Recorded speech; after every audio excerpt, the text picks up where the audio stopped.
Hello, mixtresses and mixters.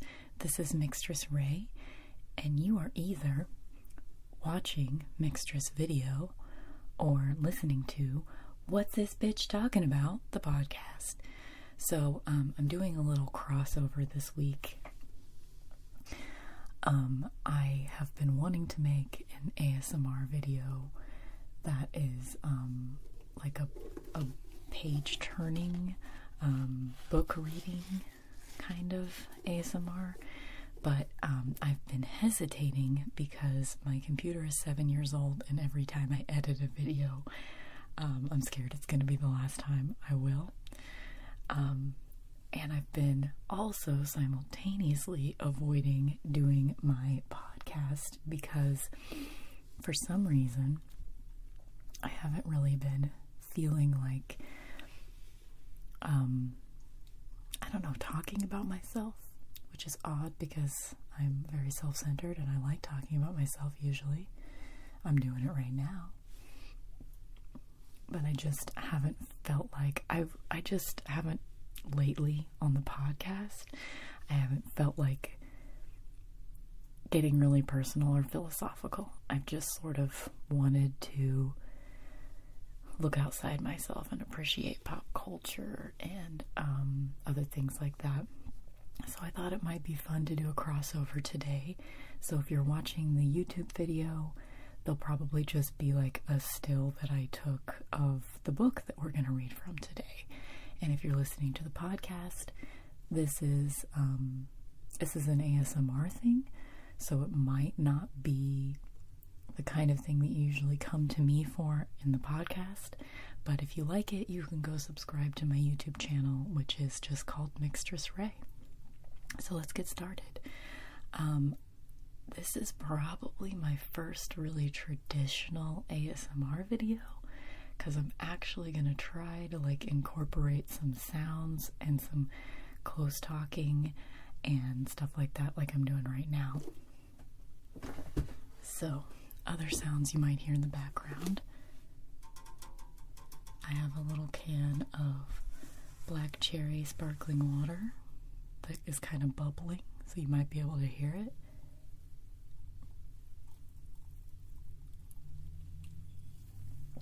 That I will take a drink from every once in a while. And then I have with me an old edition of Mary Shelley's Frankenstein. Let's see when it was published. It doesn't even actually have a publication date in it. That's how old it is.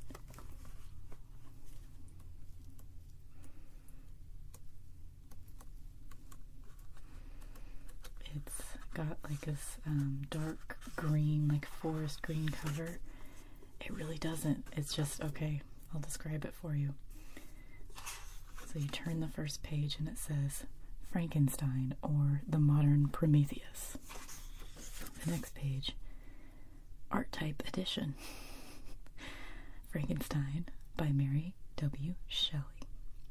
The world's popular classics, Books, Inc. Publishers, New York, Boston. Those are different places. I wonder which one. I guess it was either printed in New York or Boston, and they just kept the label the same.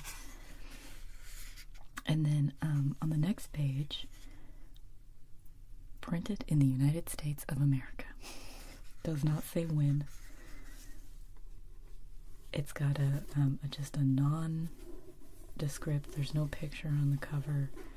It may have had a book jacket at one time, but I've never had the book jacket. And on the spine, it's got some gold lettering and stuff. And it just says Frankenstein, Mary Shelley. This book, I was reminded of it again. It's one of my favorite books. I was reminded of it again recently. I actually had, at the library where I work, I actually had like a conversation with someone about a book.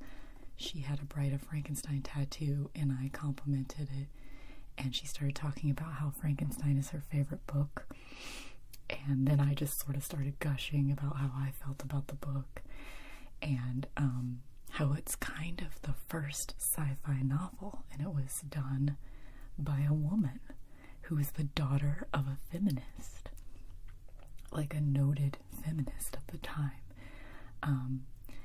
So I thought it would be fun to do a little reading for you guys from Frankenstein. I'll just start at the very beginning, and I'll just go for like 45 minutes to an hour. And you can let me know both on the podcast side of things and on the YouTube side of things if you would like me to continue the series and just, like, I don't know, once a month or so read from Frankenstein where I left off the time before, and eventually we'll get done with the whole book. Let me know if you're interested in that. But for now, at least I'll do what I can this time. So first I'm going to start with, in ASMR videos, typically there would be a little bit of like tapping on the book and stuff like that, so you can kind of get a sense of the texture of the book. So I'm going to do that right now.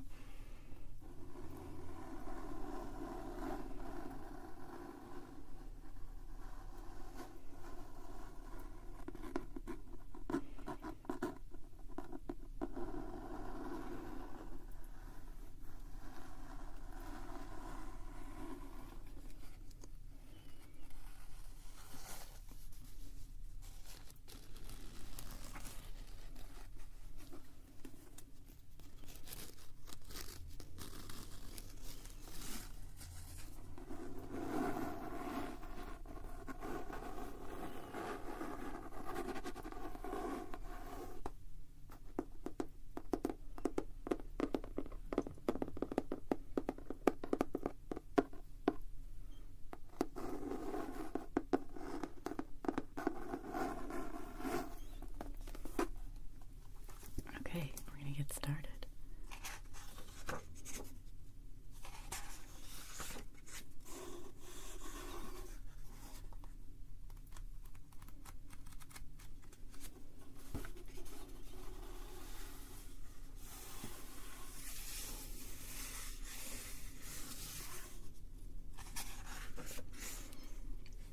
Frankenstein, or the Modern Prometheus. Letter 1 to Mrs. Saville, England, St. Petersburg, December 11th, 17, redacted. You will rejoice to hear that no disaster has accompanied the commencement of an enterprise which you have regarded with such evil forebodings. I arrived here yesterday, and my first task is to assure my dear sister of my welfare and increasing confidence in the success of my undertaking. I am already far north of London, and as I walk in the streets of Petersburg, I feel a cold northern breeze play upon my cheeks, which braces my nerves and fills me with delight. Do you understand this feeling? This breeze, which has traveled from the regions towards which I am advancing, gives me a foretaste of those icy climes. Inspirited by this wind of promise, my daydreams become more fervent and vivid. I try in vain to be persuaded that the pole is the seat of frost and desolation. It ever presents itself to my imagination as the region of beauty and delight. There, Margaret, the sun is forever visible, its broad disk just skirting the horizon and diffusing a perpetual splendor. There, for with your leave, my sister, I will put some trust in preceding navigators. There snow and frost are banished, and sailing over a calm sea, we may be wafted to a land surpassing in wonders and in beauty every region hitherto discovered on the habitable globe. Its productions and features may be without example, as the phenomena of the heavenly bodies undoubtedly are in those undiscovered solitudes. What may not be expected in a country of eternal light? I may there discover the wondrous power which attracts the needle, and may regulate 1,000 celestial observations that require only this voyage to render their seeming eccentricities consistent forever.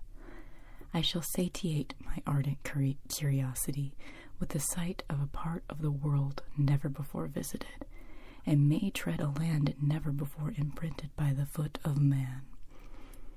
These are my enticements, and they are sufficient to conquer all fear of danger or death, and to induce me to commence this laborious voyage with the joy a child feels when he embarks in a little boat and his holiday mates on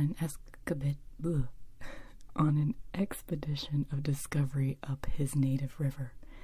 But, supposing all these conjectures to be false, you cannot contest the inestimable belief which I shall confer on all mankind to the last generation, by discovering a passage near the pole to those countries, to reach which at present so many months are requisite, or by ascertaining the secret of a magnet, which, if at all possible, can only be effected by an undertaking such as mine. You can already see, sorry, there's going to be footnotes here from me. You can already see that this dude is so full of himself. And the narrator of Dr. Frankenstein himself is just one of the most awful characters in literature. One of the most hated characters in literature. Okay. May only be effected by an undertaking such as mine. So if you start to hear sarcasm in my voice, it's because I kind of hate this dude. These reflections have dispelled the agitation with which I began my letter, and I feel my heart glow with an enthusiasm which elevates me to heaven. For nothing contributes so much to tranquilize the mind as a steady purpose, a point on which the soul may fix its intellectual eye. This exposition has been the favorite dream of my early years. I have read with ardor the accounts of the various voyages which have been made in the prospect of arriving at the North Pacific Ocean through the seas which surround the pole. You may remember that a history of all the voyages made for purposes of discovery composed the whole of our good Uncle Thomas's library. My education was neglected, yet I was passionately fond of reading. These volumes were my study day and night, and my familiarity with them increased that regret which I had felt as a child on learning that my father's dying injunction had forbidden my uncle to allow me to embark in a seafaring life. These visions faded when I perused, for the first time, those poets whose effusions entranced my soul and lifted it to heaven. I also became a poet, and for 1 year lived in a paradise of my own creation. I imagined that I also might obtain a niche in the temple where the name of Homer and Shakespeare are consecrated. You are well acquainted with my failure and how heavily I bore the disappointment. But just at that time I inherited the fortune of my cousin, and my thoughts were turned into the channel of their earlier bent. 6 years have passed since I resolved on my present undertaking. I can, even now, remember the hour from which I dedicated myself to this great enterprise. I commenced by inuring my body to hardship. I accompanied the whale fishers on several expeditions to the North Sea. I voluntarily endured cold, famine, thirst, and want of sleep. I often worked harder than the common sailors during the day, and devoted my nights to the study of mathematics, the theory of medicine, and those branches of physical science from which a naval adventurer might derive the greatest practical advantage. Twice I actually hired myself as an undermate in a Greenland whaler and acquitted myself to admiration. I must own I felt a little proud when my captain offered me the second dignity in the vessel, and entreated me to remain with the greatest earnestness. So valuable did he consider my services. And now, dear Margaret, do I not deserve to accomplish some great purpose? My life might have been passed in ease and luxury, but I preferred glory to every enticement that wealth placed in my path. My courage and my resolution is firm, but my hopes fluctuate, and my spirits are often depressed.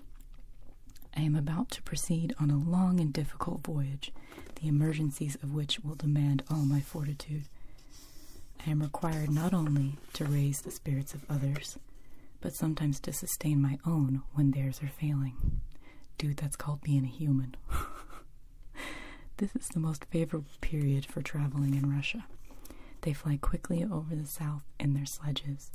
The motion is pleasant, and in my opinion, far more agreeable than that of an English stagecoach. The cold is not excessive. If you are wrapped in furs, a dress which I have already adopted, for there is a great difference between walking the deck and remaining seated motionless for hours when no exercise prevents the blood from actually freezing in your veins. I have no ambition to lose my life on the post road between St. Petersburg and Archangel.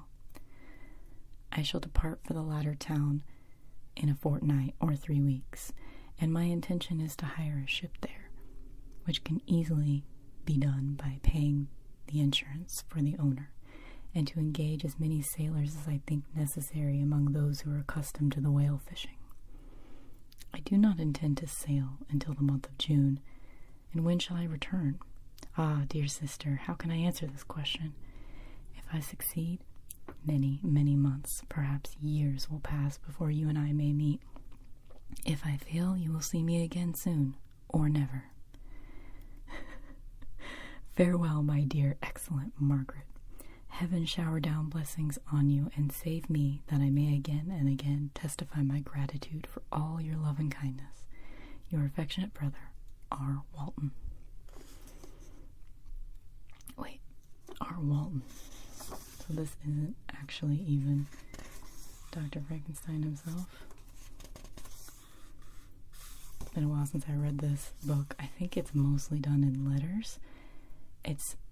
Part of it's done in letters, and it's all like people accounting their story or someone else's story to someone else. So it's kind of an epistolary novel, which is a novel that's done in letters, if you don't know that word. But it's not completely, it's like story within a story within a story, because it's like somebody is like, yeah, anyway, it's kind of confusing. So I guess R. Walton is not Dr. Frankenstein. So this guy is still full of himself, but not as bad as Dr. Frankenstein, which we'll hear from later. It's probably not a great idea to drink something carbonated when you're reading. I keep having to like burp away from this is anyway, we're 18 minutes in. Okay, I'm wondering how far I can get.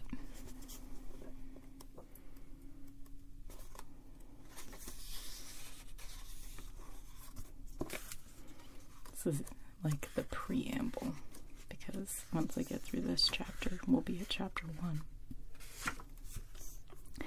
Letter 2 to Mrs. Saville, England. Archangel, 28th of March, 17, redacted.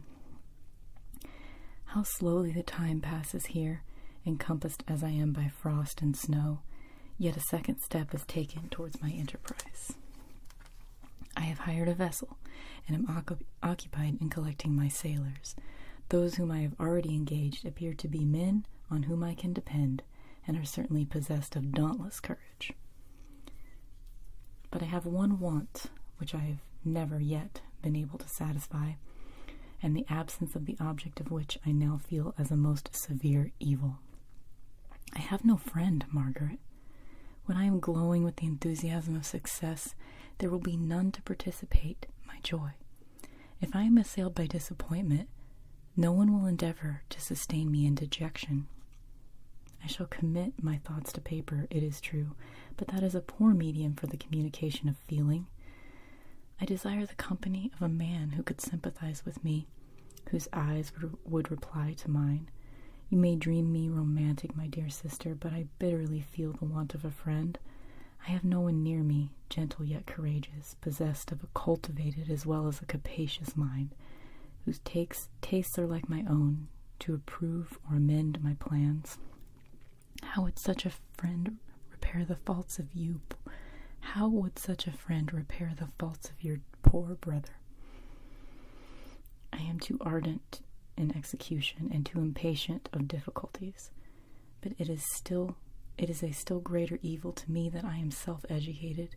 For the first 14 years of my life I ran wild on a common and read nothing but our Uncle Thomas's books of voyage. At that age I became acquainted with the celebrated poets of our own country, but it was only when it had ceased to be in my power to derive its most important benefits from such a conviction that I perceived the necessity of becoming acquainted with more languages than that of my native country. Now I am 28, and am in reality more illiterate than many schoolboys of 15. It is true that I have thought more, and that my daydreams are more extended and magnificent, but they want, as the painters call it, keeping.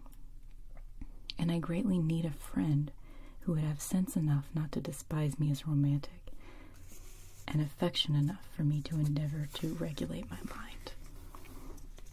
Well, these are useless complaints.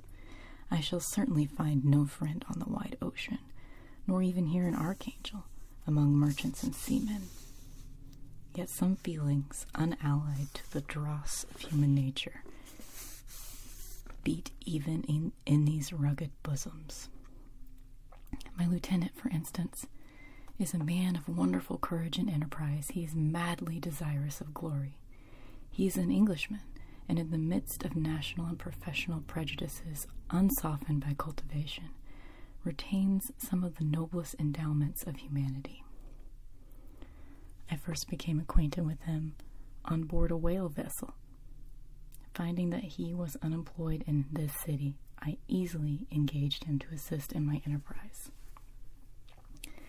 The master is a person of an excellent disposition, and is remarkable in the ship for his gentleness. Add the mildness of his discipline. He is indeed of so amiable a nature that he will not hunt, a favorite and almost the only amusement here, because he cannot endure to spill blood. He is, moreover, heroically generous. Some years ago he loved a young Russian lady of moderate fortune, and having amassed a considerable sum of prize money, the daughter of the girl consented to the match. He saw his mistress once more before the destined ceremony, but she was bathed in tears, and throwing herself at his feet, entreated him to spare her, confessing at the same time that she loved another, but that he was poor, and that her father could never consent to the union. My generous friend reassured the suppliant, and on being informed of the name of her lover, instantly abandoned his pursuit. He had already bought a farm with his money, on which he had destined to pass the remainder of his life. But he bestowed the whole on his rival, together with the remains of his prize money, to purchase stock, and then himself solicited the young woman's father to consent to her marriage with her lover. But the old man decidedly refused, thinking himself bound in honor to my friend, whom, when he found the father inexorable, quitted his country, nor returned until he heard that his former mistress was married according to her inclinations. What a noble fellow, you will exclaim. He is so, but then he has passed all his life on board a vessel, and has scarcely an idea beyond the rope and the shroud. But do not suppose that, because I complain a little, or because I can conceive a consolation for my toils which I may never know, that I am wavering in my resolutions. Those are as fixed as fate, and my voyage is now only delayed until the weather shall permit my embarkation. The winter has been dreadfully severe, but the spring promises well, and is considered as a remarkably early season, so that perhaps I may sail sooner than I expected. I shall do nothing rashly. You know me sufficiently to confide in my prudence and considerateness whenever the safety of others is committed to my care. I cannot cannot describe to you my sensations on the near prospect of my undertaking. It is impossible to communicate to you a conception of the trembling sensation, half fearful, with which I am preparing to depart. I am going to unexplored regions, to the land of mist and snow, but I shall kill no albatross, therefore do not be alarmed for my safety. Shall I meet you again after having traversed immense seas and returned by the most southern cape of Africa or America? I dare not expect such success, yet I cannot bear to look on the reverse of the picture. Continue to write to me by every opportunity. I may receive your letters, though the chance is very doubtful, on some occasions when I need them most to support my spirits. I love you very tenderly. Remember me with affection, should you never hear from me again. Your affectionate brother, Robert Walton. Sorry, I have to keep stopping to comment. It's pretty hilarious. Like, this guy is super self-centered. Like, I'm gonna write to you whenever I feel like it to tell you how I feel, but you may never see me again. And go ahead and write to me because I'll need to read your letters, but I may never get them. Like, he never asks her how she is. He never responds to anything that she may be writing back to him, and we don't get to see any of her responses either. All the men in this book are selfish bastards, and I think that because Mary Shelley is writing about them and her mom is a super feminist, that she's sort of commenting on how selfish men are of the time, because, I mean, this book was written in the 1800s. Okay. Letter 3 to Mrs. Saville, England, July 7th. So the first letter was December 11th. The second letter was March 28th, and now July. My dear sister, I write you a few lines in haste to say that I am safe and well advanced on my voyage. This letter will reach England by a merchantman now on its homeward voyage from Archangel, more fortunate than I, who may not see my native land perhaps for many years. I am, however, in good spirits. My men are bold and apparently firm of purpose. Nor do the floating sheets of ice that continually pass us, indicating the dangers of the region toward which we are advancing, appear to dismay them. We have already reached a very high latitude, but it is the height of summer, and although not so warm as England, the southern gales which blow us speedily toward those shores which I so ardently desire to attain, breathe a degree of renovating warmth which I had not expected. No incentives have hitherto befallen us that would make a figure in a letter. One or two stiff gales and the breaking of a mast are accidents which experienced navigators scarcely remember to record, and I shall be well content if nothing worse happens to us during our voyage. Adieu, my dear Margaret. Be assured that, for my own sake as well as yours, I will not rashly encounter danger. I will be cool, persevering, and prudent. Remember me to all my English friends. Most affectionately yours, R.W. So he's like, don't worry, I'm not going to do anything dangerous, but you may never hear from me again. Letter 4 to Mrs. Saville, England, August 5th. So strange an accident has happened to us that I cannot forbear recording it, although it is very probable that you will see me before these papers can come into your possession. Last Monday, July 31st, we were nearly surrounded by ice, which closed in the ship on all sides, scarcely leaving her the sea room in which she floated.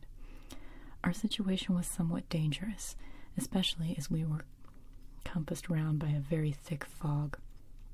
We accordingly lay to, hoping that some change would take place in the atmosphere and weather. About 2 o'clock the mist cleared away, and we beheld, stretched out in every direction, vast and irregular plains of ice, which seemed to have no end.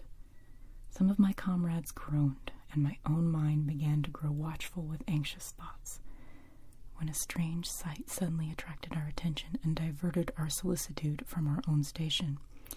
We perceived a low carriage, fixed on a sledge and drawn by dogs, pass on toward the north, at the distance of half a mile. A being which had the shape of a man, but apparently of gigantic stature, sat in the sledge and guided the dogs. We watched the rapid progress of the traveler with our telescopes, until he was lost among the distant inequalities of the ice. This appearance excited our unqualified wonder. We were, as we believed, many hundreds of miles from any land, but this apparition seemed to denote that it was not, in reality, so distant as we had supposed.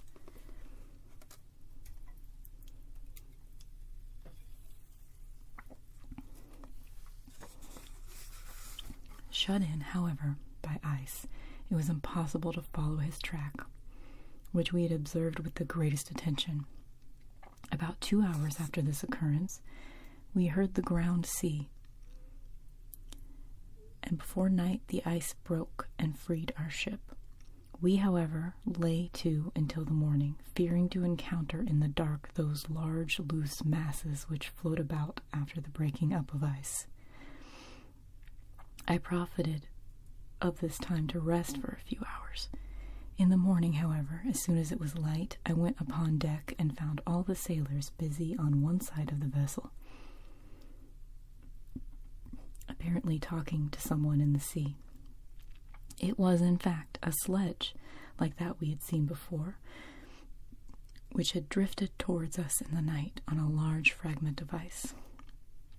Only one dog remained alive, but there was a human being within it, whom the sailors were persuading to enter the vessel. He was not, as the other travelers seemed to be, a savage inhabitant of some undiscovered island, but an European. When I appeared on deck, the master said, "Here's our captain, and he will not allow you to perish on the open sea." On perceiving me, the stranger addressed me in English, although with a foreign accent. "Before I come on board your vessel," said he, "will you have the kindness to inform me whither you are bound?" You may conceive my astonishment on hearing such a question addressed to me from a man on the brink of destruction, and to whom I should have supposed that my vessel would have been a resource which he would not have exchanged for the most precious wealth the earth can afford. I replied, however, that we were on a voyage of discovery towards the northern pole. Upon hearing this, he appeared satisfied and consented to come on board. Good God!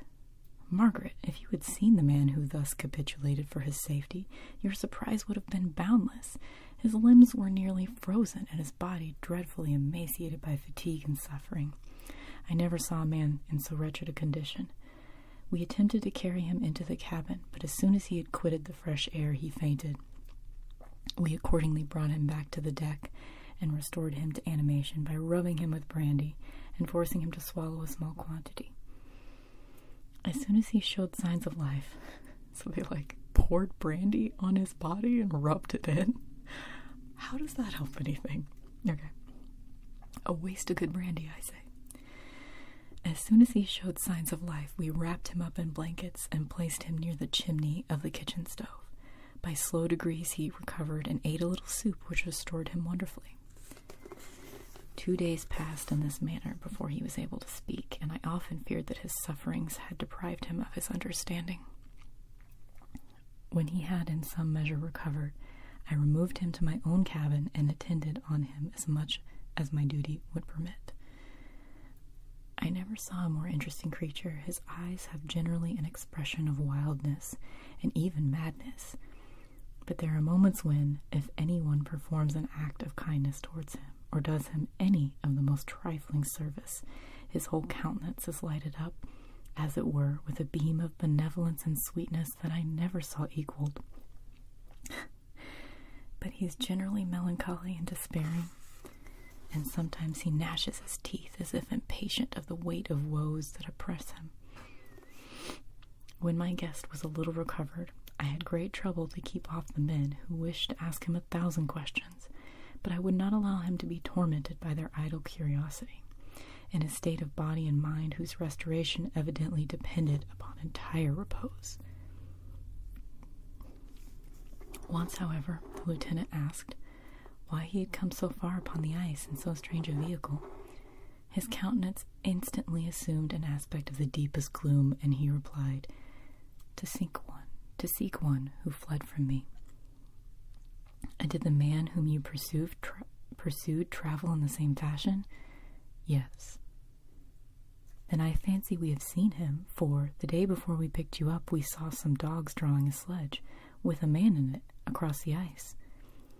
This aroused the stranger's attention, and he asked a multitude of questions concerning the route which the demon, as he called him, had pursued.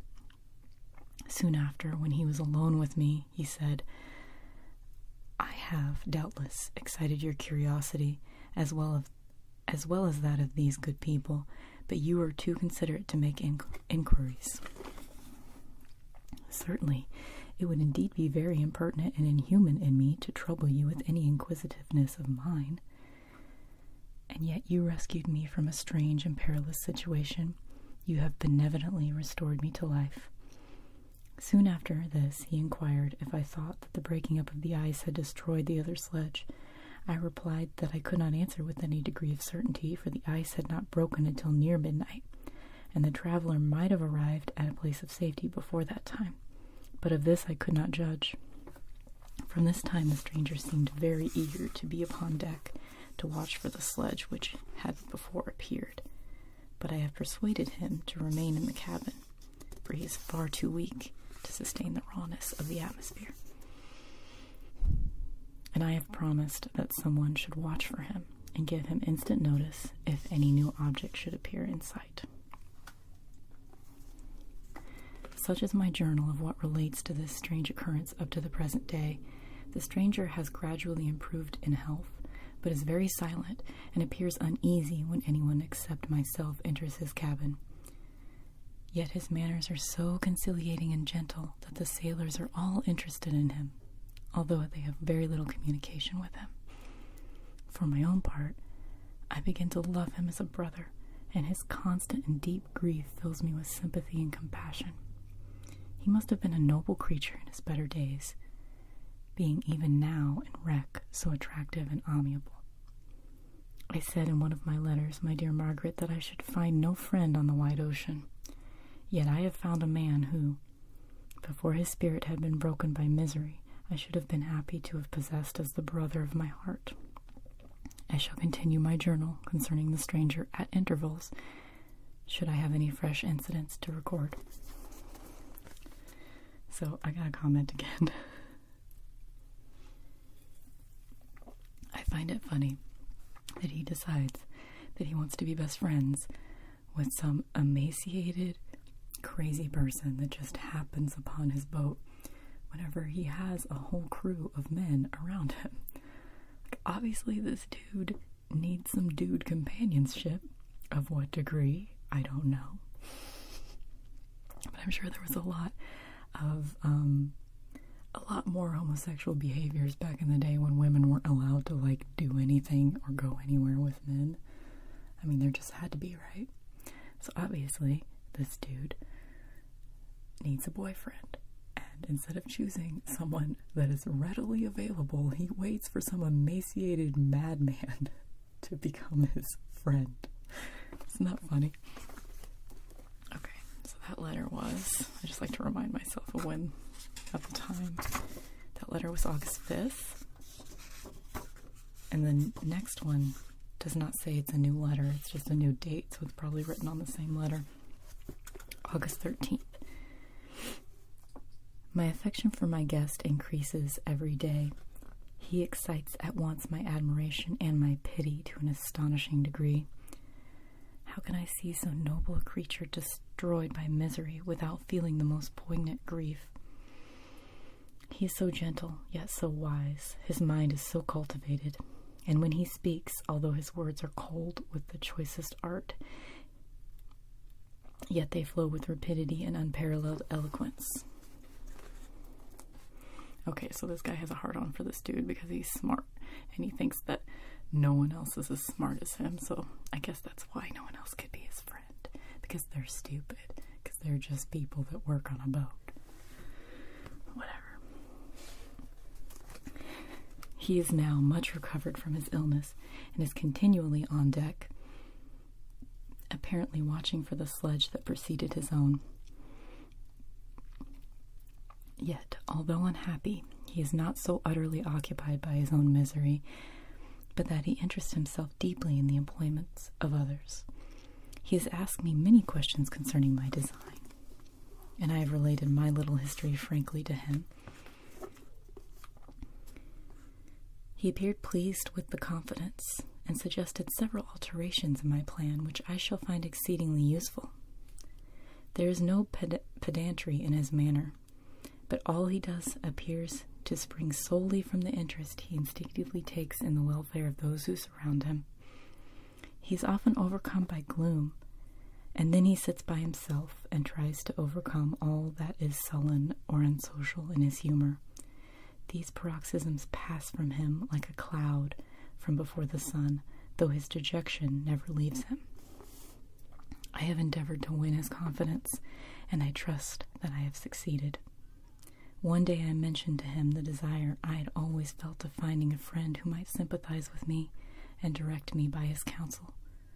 I said I did not belong to that class of men who are offended by advice. I am self-educated, and perhaps I rarely rely sufficiently upon my own powers. And perhaps I hardly rely sufficiently upon my own powers. I wish, therefore, that my companion should be wiser and more experienced than myself, to confirm and support me, nor have I believed it possible to find a true friend. I agree with you, replied the stranger, in believing that friendship is not only a desirable, but a possible acquisition. I once had a friend, the most noble of human creatures, and am entitled, therefore, to judge respecting friendship. You have hope and the world before you, and have no cause for despair. But I have lost everything, and cannot begin life anew. As he said this, his countenance became expressive of a calm, settled grief, which touched me to the heart. But he was silent, and presently retired to his cabin. Even broken in spirit as he is, no one can feel more deeply than he does the beauties of nature. The starry sky, the sea, and every sight afforded by these wonderful regions seems still to have the power of elevating his soul from earth. Such a man has a double existence. He may suffer misery and be overwhelmed by disappointments, yet when he is retired into himself, he will be like a celestial spirit that has a halo around him, within whose circle no grief or folly ventures. Will you laugh at the enthusiasm I express concerning this divine wanderer? If you do, you must certainly have lost that simplicity which was once your characteristic charm. Yet, if you will, smile at the warmth of my expressions, while I find every day new causes for repeating them.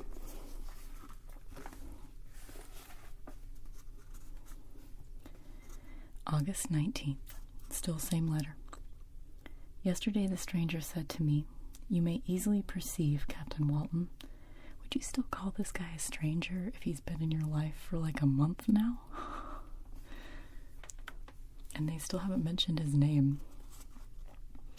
Yesterday the stranger said to me, "You may easily perceive, Captain Walton, that I have suffered great and unparalleled misfortunes. I had determined once that the memory of these evils should die with me, but you have won me to alter my determination. You seek for knowledge and wisdom as I once did, and I ardently hope that the gratification of your wishes may not be a serpent to sting you, as mine has been to me. I do not know that the relation of my misfortunes will be useful to you. Yet, if you are inclined, listen to my tale. I believe that the strange incidents connected with it will afford a view of nature which may enlarge your faculties and understanding. You will hear of powers and occurrences, such as you have been accustomed to think impossible, but I do not doubt that my tale conveys in its series, internal evidence of the truth of the events of which it is composed. Okay, I have to read that sentence again. But I do not doubt that my tale conveys in its series internal evidence of the truth of the events of which it is composed. Okay. That is a sentence to chew on, my dear friends. Crunch, crunch. You may easily conceive that I was much gratified by the offered communication, yet I could not endure that he should renew his grief by a recital of his misfortunes. I felt the greatest eagerness to hear the promised narrative, partly from curiosity and partly from a strong desire to ameliorate his fate, if it were in my power. I expressed these feelings in my answer.